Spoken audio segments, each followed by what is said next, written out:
Staff selection board higher education department government of Odisha Bhubaneswar. Advertisement number 03/2026 29/6/2026 विज्ञप्ति प्रकाश पाई।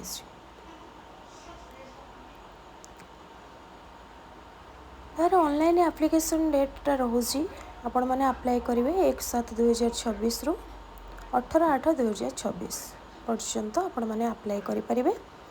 माने काली पाखु दिन 2:30 start हो अप्लाई करवा। यह आपण केमिति अप्लाई करेंगे हाउ टू अप्लाई www.ssbodisha.ac.in आपण मैंने देखिपे www.ssbodisha.ac.in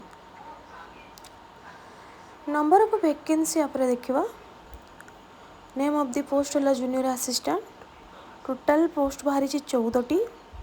एसटी रही 4टी, एससी 4टी, एससी बीसी ना, यूआर 6टी अच्छी, वुमेन मान टोटाल रोचे 4टी। यार एज लिमिट रोचे 21 वर्ष रु 42 वर्ष। डेट काउंट हो 1 जनवरी 2026 को जमी 21 वर्ष हो। यार एजुकेशनल क्वालिफिकेशन हो एनी बैचलर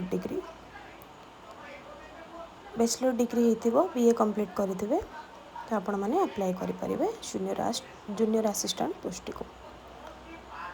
यार मेथड ऑफ सिलेक्शन रोचे रिटन टेस्ट रोचे 200 मार्क तापर कंप्यूटर स्किल टेस्ट रोचे 50 मार्क।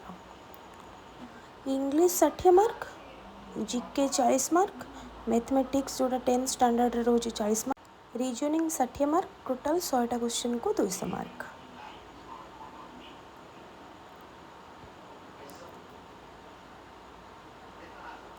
यार सिलेबस पूरा डिटेल्स दे दीजिए आपण मैंने देखि नियंतु कौथरो कौन कौन पड़िबो को टॉपिक रो पड़िबो देखि नियंतु। Negative marking रोची 0.50।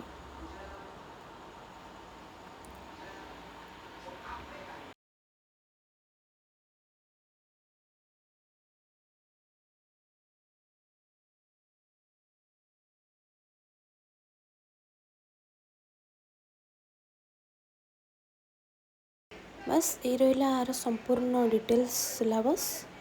तो आपण मानकर जार एज हो क्वालिफिकेशन हो आपण मैंने टाइम बिफोर अप्लाई करें।